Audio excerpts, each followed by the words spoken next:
Ya, pemirsa, razia parkir liar di kawasan Roxy Gambir, Jakarta Pusat pagi tadi diwarnai perlawanan dari sejumlah orang yang diduga preman. Setelah sempat terjadi aksi adu mulut, reaksi protes keras atas pengangkutan paksa kendaraan roda 2 yang dilakukan petugas juga membuat situasi semakin memanas hingga nyaris bentrok.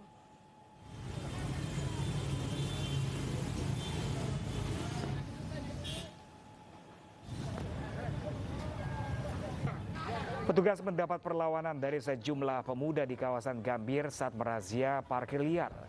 Sambil berteriak dengan nada keras, pemuda yang diduga preman ini meminta agar petugas segera meninggalkan lokasi dan tidak lagi melakukan razia. Razia digelar mengingat banyaknya kendaraan roda 2 milik pengunjung pusat elektronik Roxy Mas yang masih nekat parkir sembarangan di atas trotoar dan bahu jalan. Dalam razia kali ini, petugas mengangkut paksa lebih dari 20 sepeda motor.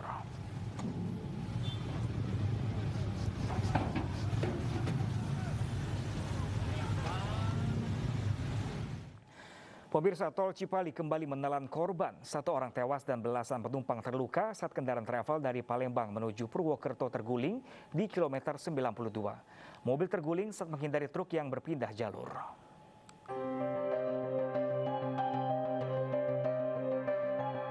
Sebuah kendaraan travel yang membawa 21 orang rombongan keluarga asal Banyumas, Jawa Tengah terguling di kilometer 92 tol Cipali Subang, Jawa Barat.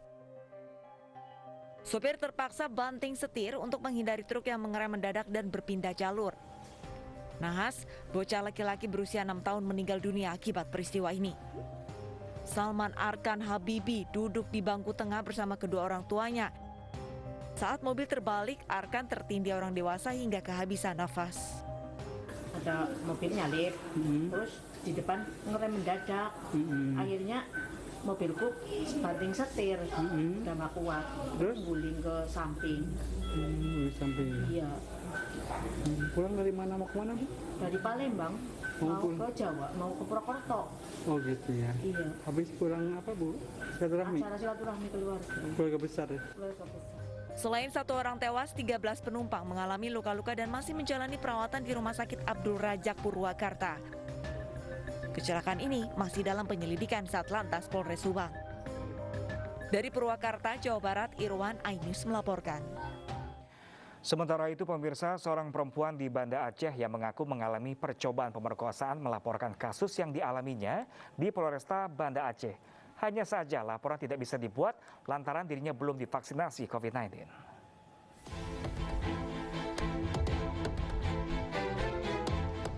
Diakui adanya miskomunikasi, Polresta Banda Aceh membantah jika telah menolak laporan masyarakat yang belum melakukan suntik vaksin COVID-19. Penolakan laporan akibat belum divaksin dilaporkan oleh kuasa hukum dan korban pemerkosaan ke Polresta Banda Aceh. Miskomunikasi terjadi antara petugas SPKT dan korban.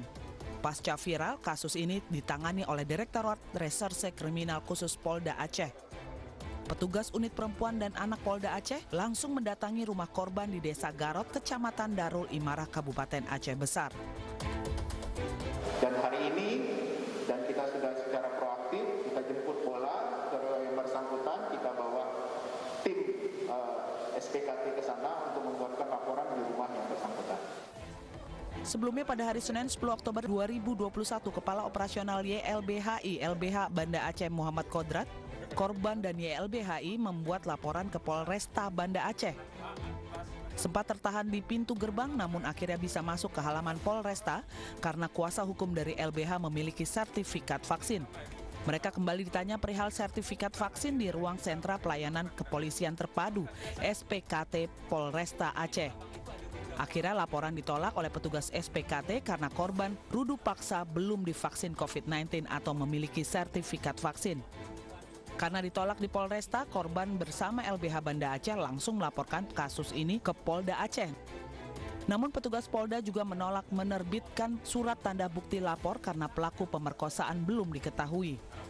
Korban itu dia merasa ada percobaan pemerkosaan oleh si korban, jadi sudah kami lapor polisi, walaupun laporannya tidak diterima, kami sudah sempat menyampaikan, tapi oleh polisi berpendapat berbeda ya, menurut mereka ini bukan percobaan pemerkosaan, tapi lebih ke penganiayaan.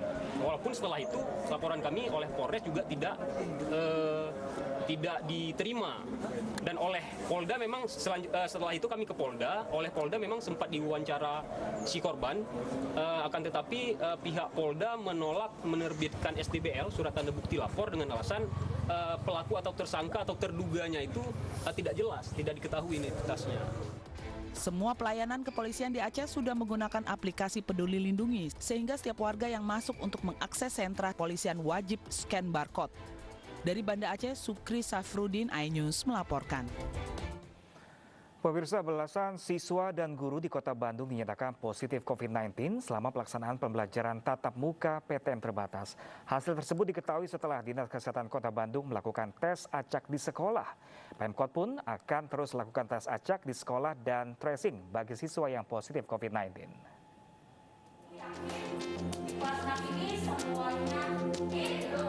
14 siswa dan guru di Kota Bandung dinyatakan positif COVID-19 tanpa gejala selama pelaksanaan pembelajaran tatap muka PTM terbatas yang tersebar di beberapa sekolah dari jenjang SD hingga SMA. Ke-14 orang yang dinyatakan positif diketahui dari hasil tes antigen secara acak di sekolah-sekolah yang melaksanakan PTM terbatas. Tidak hanya itu, mereka yang positif tidak semua berdomisili di Kota Bandung secara administratif, sehingga pihaknya perlu berkoordinasi dengan puskesmas di masing-masing wilayah. Justru mereka ini rata-rata dengan tanpa gejala, dan kami belum bisa mengatakan bahwa semuanya seperti apa karena sekarang hasil baru keluar tadi malam. Sehingga saat ini, hari ini, kita sedang melakukan proses PE, penyelidikan epidemiologis. Disitulah kita akan lacak bagaimana, apakah dari mana nih sumbernya kemungkinan. Meski demikian, pelaksanaan PTM terbatas di Kota Bandung tidak serta-merta dihentikan, mengingat persentase positif di berbagai sekolah tersebut masih di bawah 5%. Dari Bandung, Jawa Barat, Billy Maulana, Fingkran, iNews melaporkan. Pemirsa, pembelajaran tatap muka terbatas di 5 SD di Kota Solo terpaksa dihentikan karena 41 siswa dan 6 guru positif COVID-19. Semuanya terdeteksi karena hasil tracing di sejumlah sekolah dari Dinas Kesehatan setempat.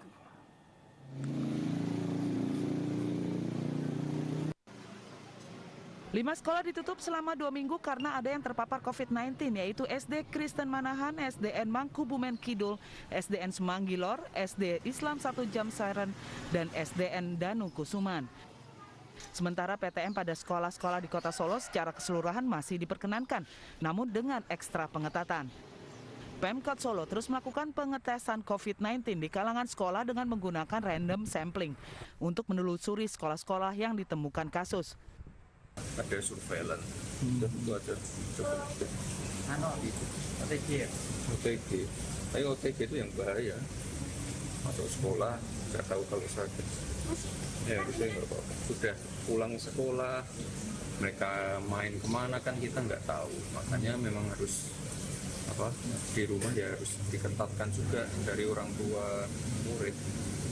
Berarti orang tua murid diminta kesadaran. Ya, diminta kesadarannya, diminta untuk monitor. Biar bagaimanapun kalau di sekolah kan cuma 2-3 jam Pak. Mereka yang terpapar melakukan isoman di rumah masing-masing karena bergejala ringan dan OTG. Dari Solo, Jawa Tengah, Septiantoro, iNews melaporkan.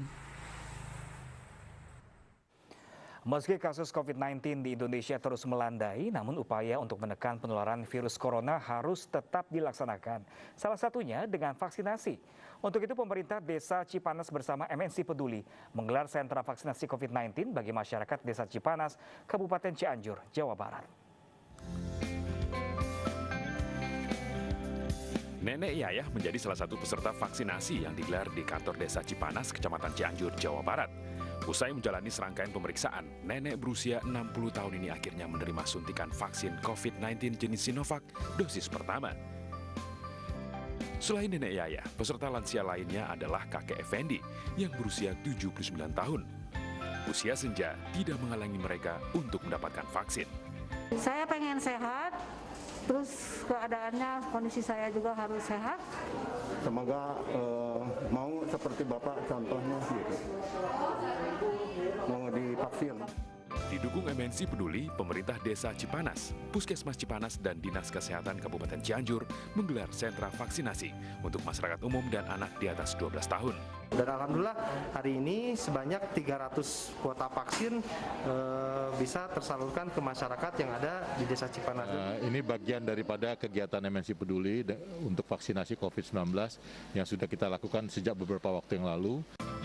Tak hanya menggelar vaksinasi, relawan peduli protokol kesehatan Desa Cipanas didukung MNC Peduli juga membagikan masker kepada masyarakat Cipanas. Dari Cianjur, Jawa Barat, Muhammad Andi Ihsani, iNews melaporkan.